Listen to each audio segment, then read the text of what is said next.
Quick stop po muna tayo dito. Ito yung ating pipintura na kulay gold.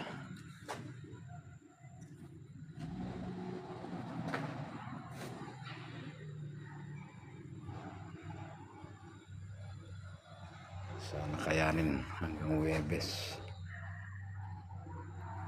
So update po tayo mga idol kapag kulay gold na po tayo, kasi gagamitin ng Sabado itong meron pong event.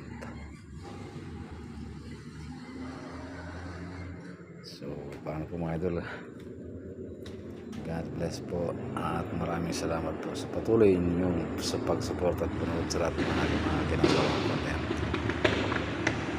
Shoutout po sa inyong lahat mga idol, sa aking mga followers, viewers, friends, and my family. God bless.